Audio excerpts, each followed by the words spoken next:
Hey guys, it's Stephanie here. I hope you guys are having an awesome day.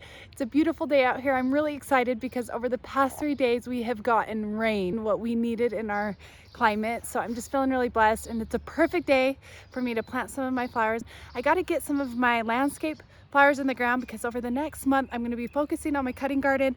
So let's take a look at what I'm going to be doing today. So I absolutely love delphinium. They are one of my most favorite flowers. I know I say everything is my favorite flower, but these I just want throughout my yard. So delphinium can be considered a short-lived perennial, and I want to make them a longer-lived perennial. So in the beginning of spring on a mature plant, if you cut down the flower stalks to about 3 to 5 stalks, then this is supposedly supposed to help them live a little bit longer. Okay, so let's take a look at all the stalks that I can count here.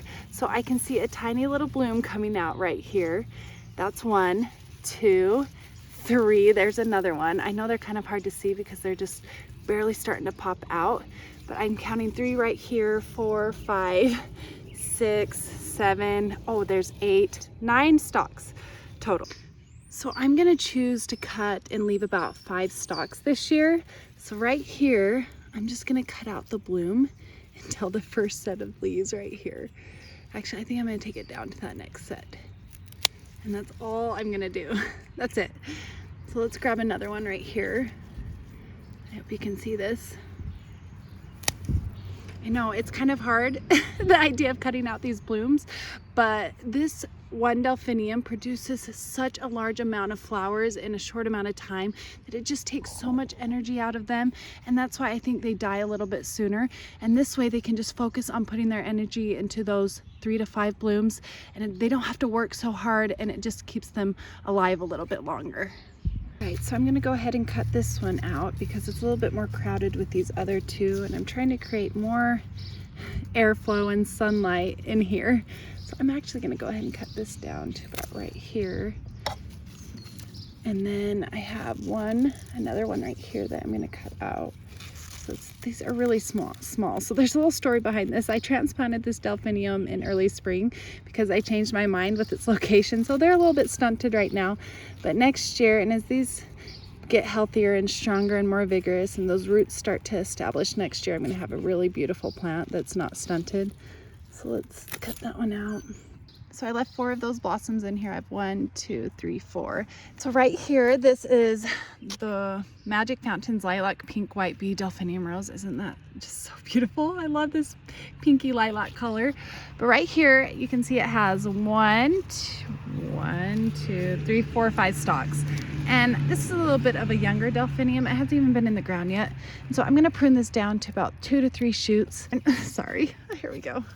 Oh, it doesn't want to stand up anymore. There we go. It's not working with me. Period.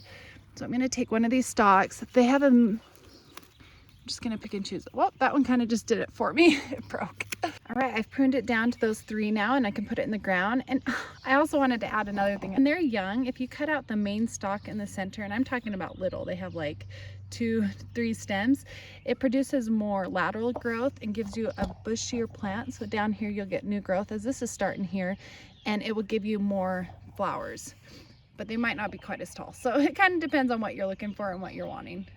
I cannot wait until they'll start to grow and mature and become tall and beautiful and have bigger flowers.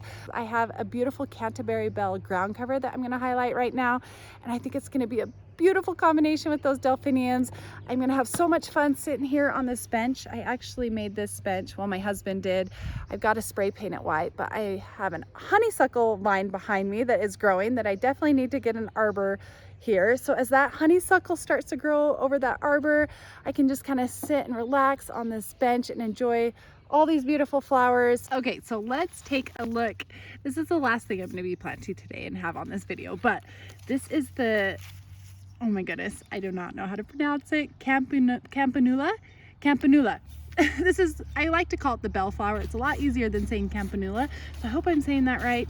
I know some of you wizards in the pronunciation of flowers are probably just shaking your head right now, but that's okay. This is the Birch Hybrid.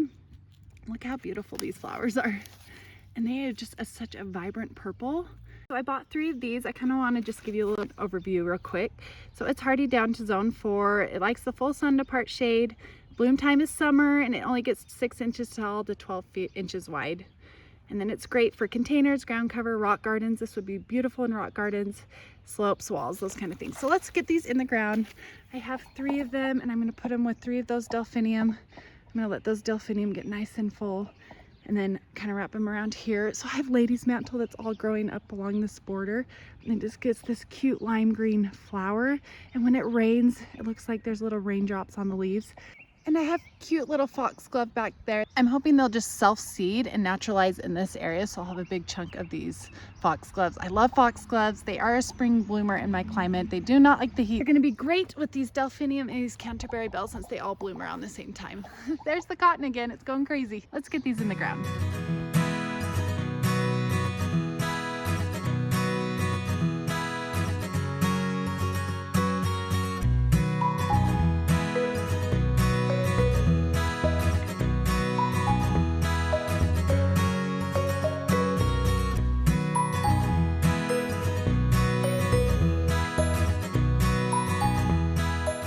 So much for joining me guys today. I hope I gave you some ideas for some different combinations. I cannot wait to show you what all of this looks like in a few years. It's all really going to start to mature, and things fill in so much faster than I thought. Now that I'm not moving my plants, I had a plant moving problem, and I'm finally realizing that I gotta stop doing that or else I'm never gonna have beautiful flowers. Have a great day gardening. Consider subscribing if you'd like to see all those updates, and we will talk to you later. Bye.